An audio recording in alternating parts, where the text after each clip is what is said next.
Madonna est devenue un fantôme.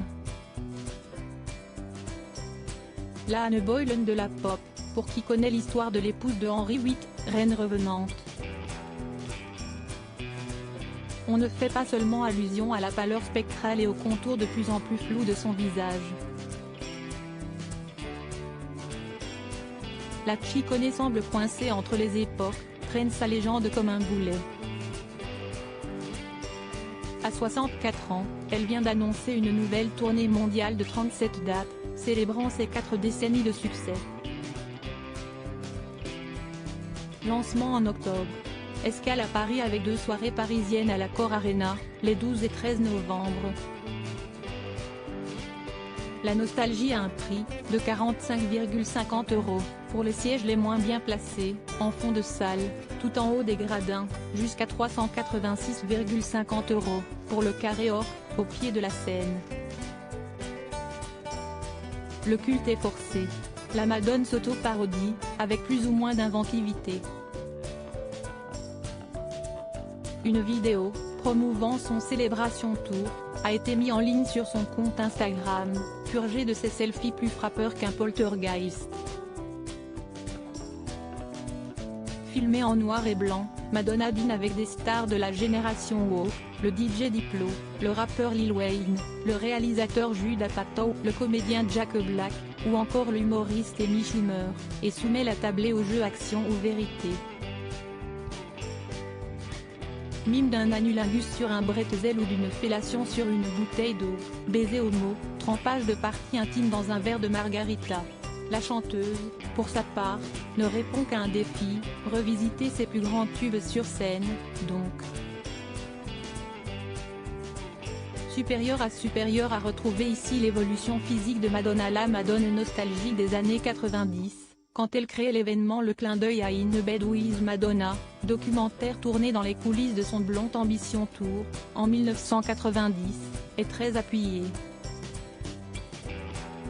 Encore faut-il avoir plus de 30 ans pour se souvenir de ces échanges joyeusement salaces avec ses danseurs, dont plusieurs l'ont par la suite attaqué pour atteinte au droit à l'image et à la vie privée. La transgression était plus vive sous le mandat républicain de George Bush, en plein pontificat de Jean-Paul II.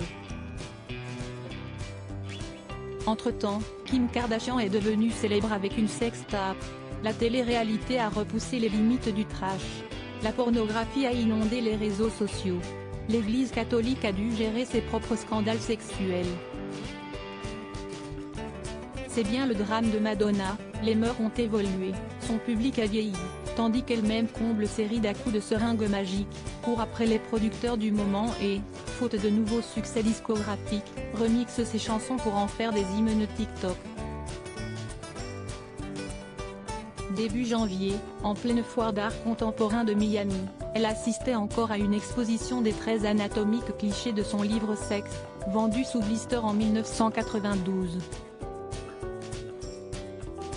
Triste gesticulation, alors qu'elles sont nombreuses, Lady Gaga, Miley Cyrus ou encore Dua Lipa, à se disputer sa couronne. La reine triomphante de la pop, capable de s'approprier des contre-cultures comme le voguing, style de danse de la communauté LGBT noire américaine, tente de séduire une nouvelle génération de fans, sensibles au discours anti-oppression, en se définissant comme une martyre de la pop. Oublieuse de ses histoires d'amour avec les machos Sean Penn, Warren Beatty ou Guy Ritchie, mais aussi de ses perfidies sur The Zag Abord dans In Bed with Madonna, la star dénonce le patriarcat et l'agisme, dont elle s'estime victime.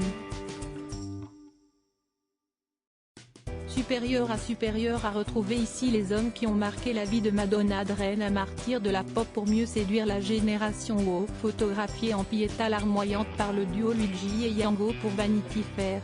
Madonna assène dans les pages du magazine, plus le temps passe, et plus je comprends que mon rôle consiste à donner une voix à tous ceux qui sont marginalisés. Elle se dit également fan du rappeur Kendrick Lamar, qui raconte les violences, la drogue, l'absence de père, les plaies d'une génération.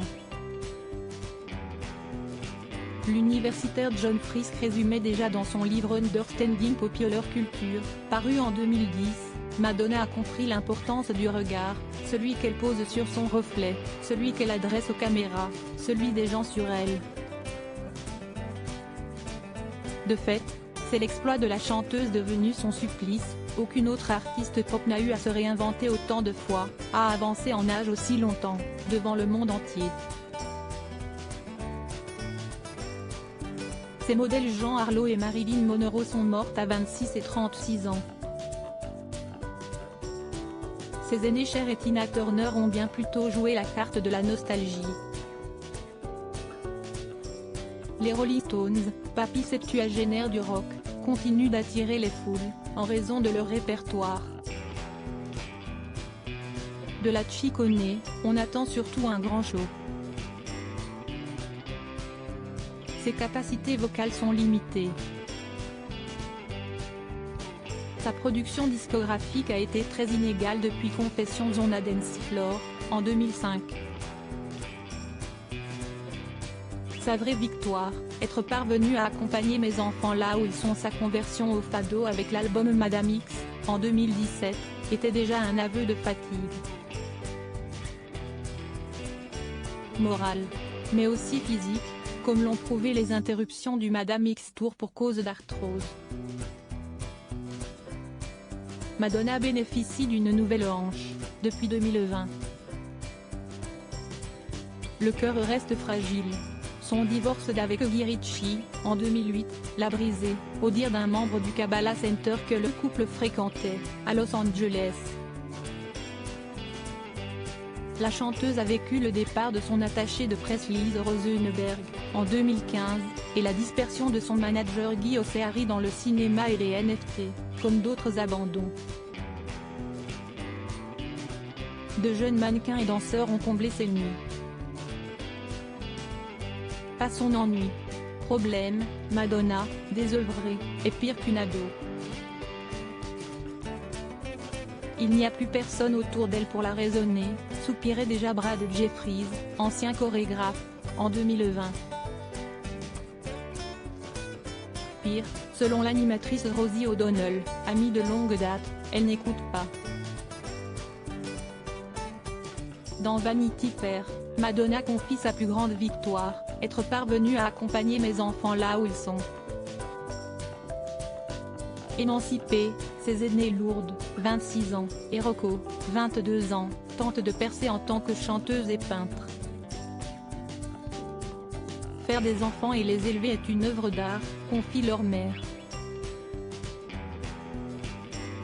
Enfin incarnée, et jamais aussi touchante. Supérieure à retrouver ici Madonna et ses enfants. Crédit photo, Walter.